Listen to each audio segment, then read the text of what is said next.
Stop the abuse! Stop the abuse! I walked into the school, I injured my knee, walked into the school, and the student who was sat on approached me and told me that she was sat on by the principal.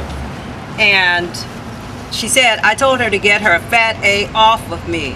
And I'm like, wow, you know, this is from the student. This is not from hearsay, it's directly from the student. So apparently, this child is upset, so someone has to fight for her. Ms. Everhard is a bully. She is one who provokes. She yelled at me in front of 2 classes of students. And once I told her not to yell at me in her office, that created the problem. So she is definitely one who walks around and provokes teachers, students, anyone in her way into anger. Jeannie Pon put out a statement, signing her name to a statement saying that all the accusations were unfounded and that there was a complete investigation, quote unquote, complete investigation. So I would just like to know what comprises a complete investigation. What do you do when you do a complete investigation? Because I was told as a child that if I had a incident with my sibling, that my parent would come to both siblings and find out both sides of the story. That has not happened, and that's my concern right now. Once again, my name is Toby Kane, and I was part of the security staff, instrumental in keeping the kids safe at MLK, at Martin Luther King Middle School. It's not about me, but it's about justice on all levels. I was injured in the process of doing my duty by the intervention of the principal. But then again, I say it's not about me. There was a great cover-up. They covered up the video that shows exactly what happened. They also revised any narrative or any reports that we sent in. They were changed and made to suit whatever the administrators wanted. I'm sort of surprised that I don't see Anthony Braxton's name on the list. He was the vice principal at MLK. And one of the most egregious actions that he did was to file a false police report stating that I was injured by a child attacking me when that was not true. He signed it and put my name on it without consulting me. But like I say, it's not about all the small things. It's about the overall picture of justice. How can we teach these kids to have character and honesty and to motivate them to go out to society if we're showing them that, you know, we can lie and change things, and, you know, we just don't show them the character that we expect of them. It's just an ongoing issue of justice. It's just a criminal act what they're doing, covering up all the information. And as I heard stated, Jeannie Pon said that there was a complete investigation. Well, no one spoke to me. And I haven't questioned other people. I'm sure that there are a lot of people that weren't spoken to, and the video wasn't reviewed, etc., etc. So how can that, I mean, what, well, a complete investigation. You know, I thought that all persons involved would be approached and asked what happened. The child that was in the center of the issue there, no one went to that child and said, well, hey, I heard you had a problem with the principal. What's the problem? She could have told in her own words without being goaded. So once again, I say it's about justice. It's about, if I do something that's considered unjust, then I'm held accountable for it. And so should it be for the administration and the MLK staff. Thank you. I was a security guard, 40 years. I started in 1971. I have 40 plus years in the district, and I've never had an incident. But with this new administration, everything just kind of ballooned and just got out of hand. as was stated, no security wants to work there. Everybody's either quit. To my last recollection, there was still no security there. They had no security staff. Are you with the district now? Or I am actually pending dismissal, and the reason is because I was told that I wasn't complying with the administrative directives in doing my job. But that again is as false. They're using that as their own platform because I stood up against them and I spoke my piece against them and their injustice and stuff. In all honesty, on my part, I had a big incident with the principal in the office, and it led to some unprofessional words, and it was heated. So like if there's injustice done, there should be justice done on each part. If I did something wrong, okay, I'll pay the price for what I did, you know. But I don't think dismissal is a price to pay for, you know, someone that would be instrumental in injuring me, not even having any concern about me being injured.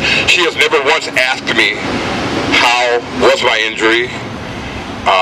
I believe I heard she asked someone under the counter, did he get hurt on the school, or did he get hurt off the school? Was he hurt in the fall?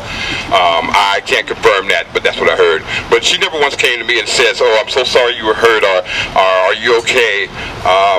But she continued to put me in a position that kind of exacerbated my injury, and then harassed me because I couldn't do the job. You know, I was untrained. I am not a counselor, and I'm not a front desk counselor, and I cannot answer 2 phones, sign kids in, take electronic devices, talk to parents and direct them to where they need to go, and so many things that I had to do that I was untrained for, and I was completely harassed because I couldn't do it.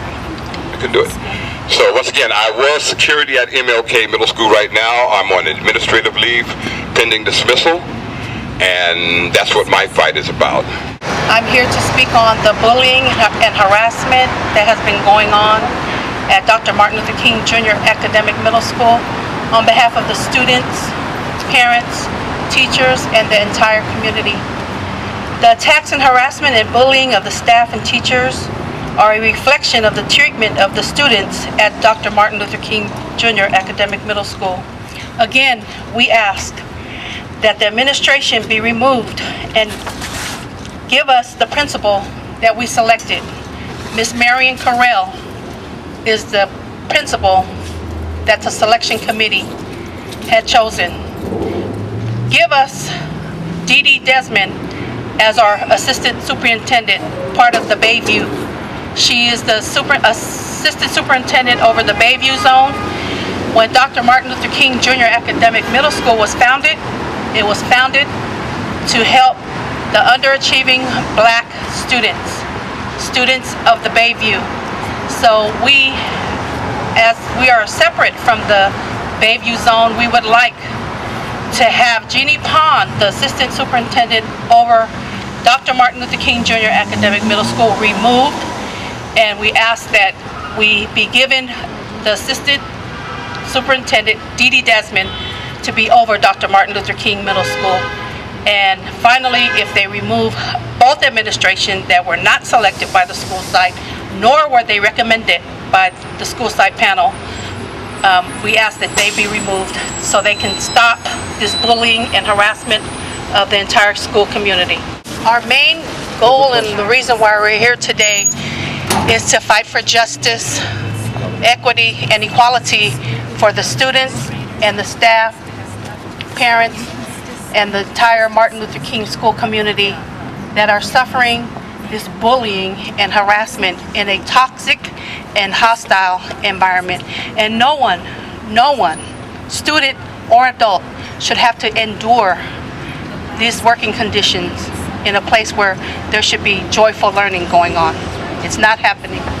And the district has allowed this to happen by the total cover-up by the assistant superintendent, Jeannie Pon.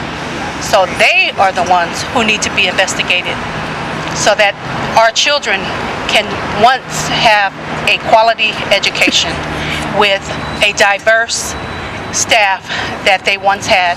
So our goal and our hope and our dream is that we restore Dr. Martin Luther King's dream, justice and equality for all. Thank you. Why we're here today, because of Dr. Martin Luther King Jr. and his philosophy and his beliefs. Okay. Started in the district in elementary school in 1982, and as an active parent who went to every school board meeting, and my daughter says, "How come you have to go? The other parents don't go." I watched the dynamics of the politics of whoever is superintendent, whoever is in the administration and the school board, and anyone who's an adult by now has figured out that most school boards are the stepping stone to the next political office. And we have the kind of city, the old San Francisco was actually a planned city. You can see how the communities, neighborhoods have the schools, the library, the community centers, the parks, and apartment buildings, you know, that get you started before you go into your first family home. And that old San Francisco has disappeared. And when the consent decree started, I got here in '82, so I got a real fast education in the horseshoe busing, which means that unfortunately, you know, the unfairness of the segregation out in Bayview Hunters Point, and I live in Western Addition. I'm right next to the old Raphael Wheel, which is now Rosa Parks, and I've watched how those things changed and how new traditions started on the roof, and then it went over to Haight-Ashbury. So the point is that in doing the consent decree, desegregation, it was possible for the white middle class parents to opt out. That's how the alternative school system started, right? And you got Rooftop, Lilienthal, Lakeshore, all right, we know all that, okay? And then middle school was kind of a crapshoot. I mean, it was kind of really hard to figure out which middle schools you went to. And, you know, there's no more Ben Franklin Middle School. That's where my kids would have gone, right? Okay, so the way the consent decree rolled out, you can say people kind of tried their best. I remember Junior's camp in District Chapter 1, okay?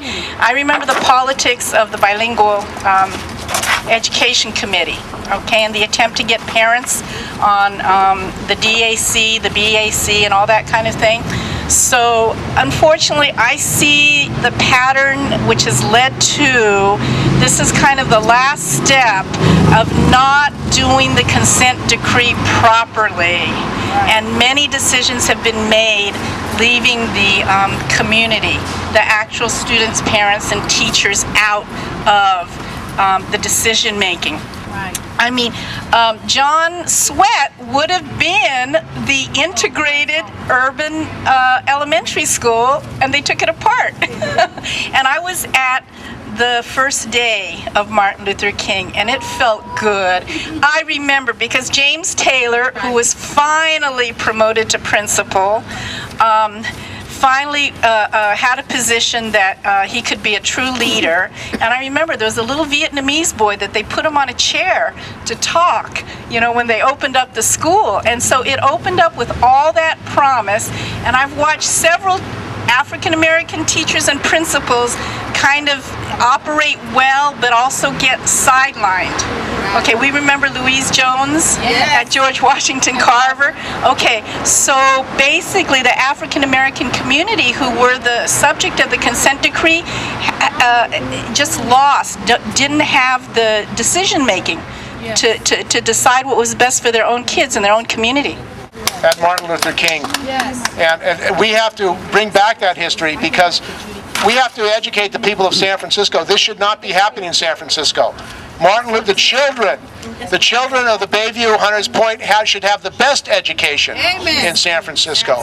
They should have the best teachers in San Francisco.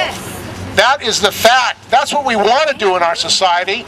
We want to provide the children who need help the most help. And these are the children at these Martin Luther King School. So this is why we're beginning this campaign. We're going to, as I said, there are complaints that are going to be filed with the Commission on Teacher Credentials to investigate and remove the credentials of the principal and the vice principal, and also Jeannie Pon.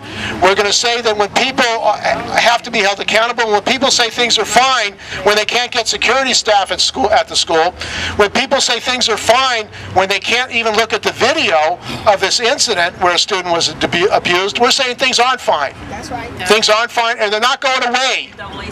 They're not going away, and they have to. They've stationed the NAACP at the school apparently. So if everything was fine, why would they have to station the NAACP at the school? At the same time that they've stationed the NAACP at the school, they've removed the counselors and brought in social workers. Now, why would you remove the counselors and bring in social workers? You need counselors for these students. You need counselors that can help the student and counsel the students. These students need counselors, they need nurses, they need the best that San Francisco can offer. Instead, they're getting shut out and they're not getting the proper education, and they're being forced out in the street. Really, they're telling them, we're not going to have a good education experience for you. You go someplace else. That's really the logic of where they're going in the schools in San Francisco. And again, there's 16 billionaires in San Francisco. There's lots of money in San Francisco. Mayor Ed Lee has got a lot of money for Larry Ellison, the owner of Oracle, to have the America's Cup here. You know, he can afford that. Pacific Heights, they've got money. They've got millions and millions of dollars to give subsidies to these companies downtown. But they don't have any money for a music and arts program at Martin Luther King. Something is seriously wrong. So we're going to take this up. We're going to organize, and they don't even have books at this school. This is San Francisco in November 2012. No books for the students at Martin Luther King. I mean, this is an outrage. No black teachers. And no black teachers at the school.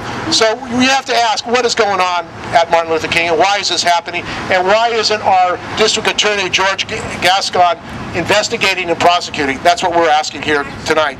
Some of you guys probably recognize me. I used to be a support staff at MLK about 5 years ago, and I'm with Educators for a Democratic Union, and we just wanted to come out here and see how we could support you guys. So we'll be with you, and let's talk and see how we could stay in contact and continue to try to galvanize more folks to get involved in this, so that we can support you guys. And I just remember working at MLK. It is the school that has the least amount of resources that I've seen in the district. I was a substitute 6 years ago. I've seen half the schools in the district, and I've never seen a school like Martin Luther King.